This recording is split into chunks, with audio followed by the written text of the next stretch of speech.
So have you ever wondered why someone can seem to have it all, the job, the success, and still feel, I don't know, deeply empty? That exact feeling is what we're digging into today. We're looking at sources that describe this huge shift in human consciousness, this evolution from what they call the personality to the soul. Right, and it's a pretty radical idea. Our goal for you here is to really get the mechanics of it, to understand this choice you're making, maybe without even realizing it. What choice is that? It's whether you operate from your personality, which is driven by fear and a need for external power, or from your soul, which is guided by, meaning and intuition.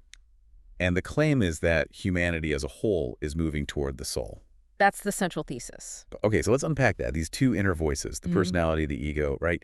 It's that part of us that's just hungry for external validation. Constantly. It wants security, it wants status. And it gets triggered so easily, that flash of jealousy, the anger when things don't go its way. And here's the paradox our sources point to.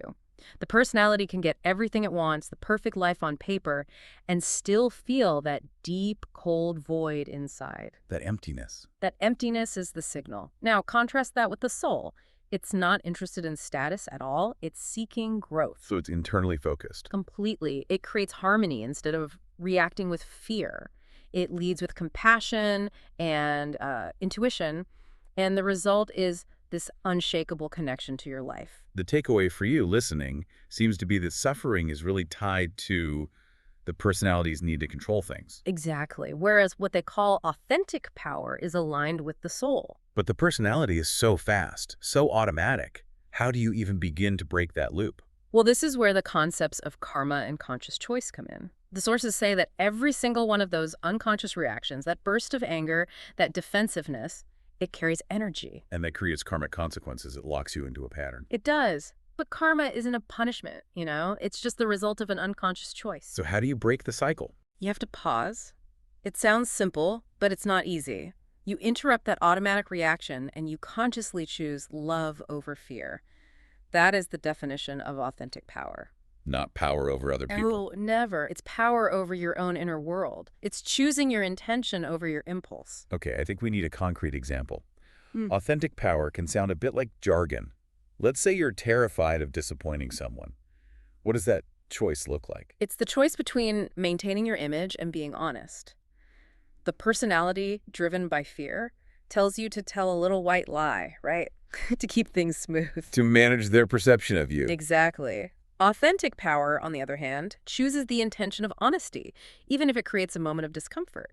You choose truth over the illusion of security. And that pause, that redirect, that's what breaks the karmic pattern. That's the whole mechanism. So if our impulses are where we get stuck, where do these things show up the most? Relationships, absolutely. Our sources frame every single relationship, family, work, romantic, as a kind of spiritual assignment. A mirror. Yes. And the insight here is, I think, just profound. It's that other people don't actually trigger you. They reveal you. They reveal what's already there, the hidden fears, the insecurities, the old pain that you've been carrying around. So when someone says something and you feel judged, the personality's immediate reaction is to get defensive. Of course. But the soul-aligned response is to get curious, to turn inward and ask, what is the wound in me that this person just revealed? And if you start making those shifts, the sources say life. It just starts to flow better. Your intuition gets clearer. You notice more synchronicity. You do. And this whole journey leads you inward to what they call the seat of the soul. It's that place where your intentions are pure, your actions are conscious, and your power becomes gentle, not forceful. So at the end of the day, the transformation they're describing comes down to one thing.